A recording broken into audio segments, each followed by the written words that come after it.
కాకినాడ జిల్లా ఉప్పాడ వద్ద సముద్రం వెనక్కు వెళ్లింది. నీటి మట్టం తగ్గి పిల్ల కాలువలాగా కనిపిస్తోంది.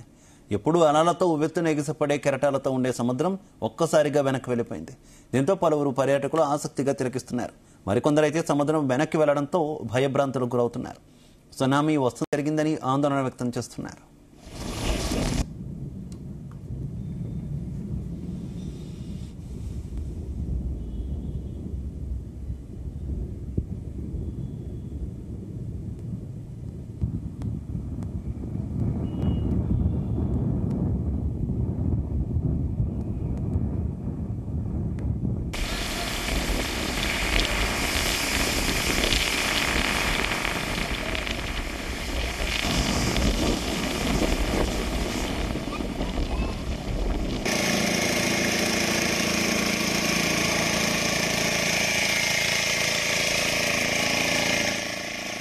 ఇదే విషయానికి సంబంధించి మరింత సమాచారం మా కరెస్పాండెంట్ సాంబశివరావు అందిస్తారు. సాంబశివరావు. Thank you Shiva.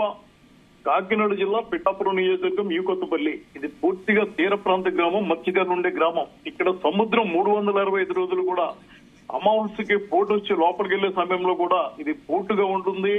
కెరటాలు ఎగిసి పడతాయి, రోడ్డు మీద పడతాయి. ఆ రోడ్డుపై ప్రయాణం చేసేవారు కూడా కెరటాల దెబ్బకి పడిపోయి ప్రమాదాలు గురయ్యే రోజులు ఉన్నాయి.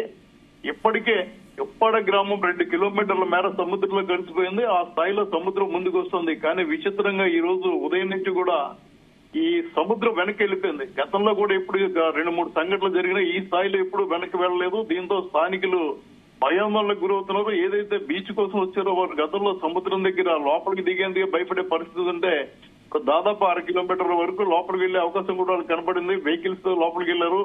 అక్కడ ఉన్న మత్స్యకార వృద్ధులను అడిగితే ఈ స్థాయిలో ఎప్పుడు సముద్రం వెనక్కి వెళ్ళలేదు. ఇది ఫస్ట్ టైం చూస్తున్నాం కదా. అమావాస్య వచ్చినప్పుడు కొద్దిగా వెనక్కి వెళ్తాం తప్ప ప్రస్తుతం అమావాస్య కూడా లేదు. పౌర్ణమి ముందు పూర్తిగా సముద్రం ఉండాలి, పూర్తి స్థాయిలో నీరు ఉండాలి, కెరటాలు ఉండాలి. ఇలా జరిగిందంటే ఏదో ఉపద్రవం ముంచుకొస్తుందని అర్థం అని చెప్పి మత్స్యకార వృద్ధులు చెప్తున్నారు. తరతరాలుగా వాళ్ళు అక్కడే ఉంటారు.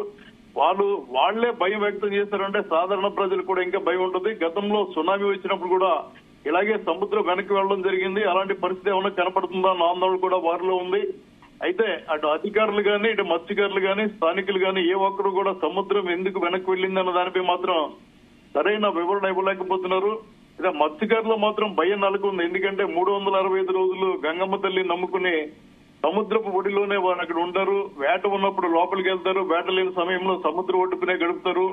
ఈ రోజు సముద్రం వెనక్కి వెళ్లడంతో కొంతమంది లోపలికి వెళ్లే ప్రయత్నం చేస్తే కూడా మత్స్యకారులు పెంచడం జరిగింది. లోపలికి వెళ్లిన సముద్రుడు ఒక్కసారిగా కెరటాలతో ఎగిసి పడితే ఇబ్బంది అవుతుంది, మీరు ఎవరో లోపలికి వెళ్లొద్దని మత్స్యకారులు అడ్డుకున్నారు. ఇంత జరుగుతున్నా అక్కడ స్థానిక తహసీల్దార్ గాని, లేదా ఎస్ఐ గాని, మత్స్యశాఖ అధికారులు గాని, మెరైన్ అధికారులు గాని ఎవరు కనపడలేదు. దీంతో వారిలో ఆందోళన నెలకొంది. ఈ రాత్రి గడుస్తుందా, లేదా ఏదైనా సముద్రం మళ్లీ ముందుకు వస్తుందా? ఇప్పటికే దాదాపు 2 కిలోమీటర్ల మేర సముద్రంలో ఊరు కలిసిపోయింది.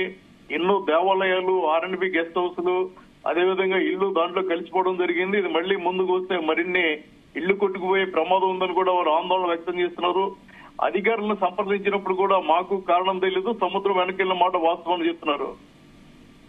ఇక తీరం వెంబడి ఎన్ని కిలోమీటర్ల మేర సముద్రం వెనక్కి వెళ్ళినటువంటి పరిస్థితి? అంటే ఓన్లీ ఉప్పాడ వరకు మాత్రమే ఈ పరిస్థితి కనిపిస్తుందా? ఇంకా తీరం వెంబడి ఇంకా ఎక్కువగానే వెనక్కి వెళ్ళిన సిచ్యువేషన్ ఏమైనా కనిపిస్తుందా? దీనికి సంబంధించి నిపుణులు ఎవరు కూడా ఏం చెప్పట్లేదా? సహజంగా ఆటుపోట్లు అనేవి సహజం కదా సముద్రానికి. సముద్రానికి ఆటుపోట్లు అనేది చాలా సహజం. మన నిన్నే పౌర్ణమి జరిగింది. పౌర్ణమి జరిగినప్పుడు బాగా ముందుకు వస్తుంది.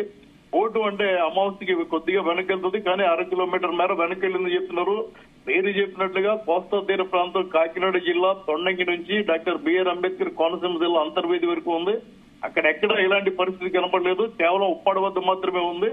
ప్రతినిత్యం కూడా 365 రోజులు ఏ ఉపద్రవం జరిగినా ఇక్కడ ఉప్పాడలో మాత్రమే ప్రభావం కనిపిస్తుంది. మిగతా బీచ్ కి అంటే కాకినాడకి సంబంధించి తాళ్లరేవు మండలం కోరంగి వద్ద మాడాడవులు ఉన్నాయి. హోప్ ఐలాండ్ అని చెప్పి ఒక దీవి ఉంది. ఆ దీవి కాకినాడని కాపాడుతూ వస్తుంది. కాకినాడకి వచ్చేసరికి సముద్రం కెరటాలు పక్కకి మళ్లే విధంగా ఈ దీవి కాపాడుతుంది. కాబట్టి ఈ ప్రభావం మళ్లిన కెరటాలు పూర్తిగా ఉప్పాడలపైనే పడుతున్నాయి. ఈ ప్రభావం కేవలం ఉప్పాడ మీద ఉంది.